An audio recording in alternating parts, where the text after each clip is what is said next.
তো বন্ধুরা আসসালামু আলাইকুম। আজানের টাইম, আজান দিতেছে মসজিদের মধ্যে। যে সন্ধ্যের সময় একটা ভিডিও নিয়ে বাড়াইলাম, তো ভিডিওটা দেখবেন, লাইক কমেন্ট শেয়ার করবেন। তো কিছু আলোচনা নিয়ে ভিডিওটা বানাবার ধরছি, তো কথাগুলো শুনে নেবেন। কিন্তু নিজের থাকি পর ভালো, পরের থাকি জঙ্গল ভালো, জঙ্গলের থাকিয়া তোমার আপনার বন ভালো, মানে যে ভাষা একটাই। তো যেহেতু হোক মোটামুটি যাকে বিশ্বাস করবেন যে উপকারে যে বাঘে খায়, এটা কথা সত্যই, যে যার উপকার করুক লাস্ট টাইমে ওর বিরুদ্ধে খাটে, ওর বিরুদ্ধে কথা কয়, ওর বিরুদ্ধে চলে। তো উপকারের কোনো নাম নাই। তো কথাগুলো মিলিয়ে দেখবেন। তো লাইক কমেন্ট শেয়ার করবেন, এই কামনা করি। তো ভালো থাকেন, সুস্থ থাকেন। তো আমার আরেকজন বড় ভাই আইতাছে।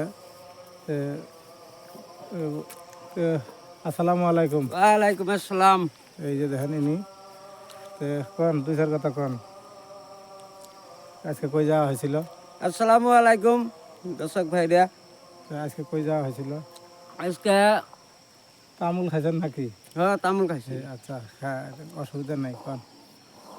আজকে তো গেছিলাম বড় ভাই, ওই পারে গেছিলাম। ওই পারে জায়গার নাম কি? ওই পারে গেছিলাম, ফাগিনাগাঁও গেছিলাম। ফাগুনাগাঁও, হ্যাঁ।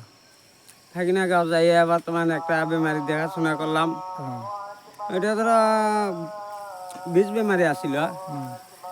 বীজ বেমারিটা ঝাড়লাম। তো মূলত বন্ধুরা এই জায়গায় মানে ইনার বাড়ির মানে রুগী আসলে পরে ভিডিওটা পাবেন, কিন্তু ইনার বাড়ির রুগী আসলে পরে আমি ভিডিওটা দিব, কিন্তু খবরটা জানাবেন আমাকে, আমি ভিডিও করে দর্শকে পৌঁছানো ভিডিওটা। তাহলে হ্যাঁ, দর্শকে বিশ্বাস করব যে আপনি কবিরাজ বা চিকিৎসা করেন মূলত। তো দর্শক বন্ধুরা ভালো থাকেন, সুস্থ থাকেন। আসসালামু আলাইকুম। আলহামদুলিল্লাহ।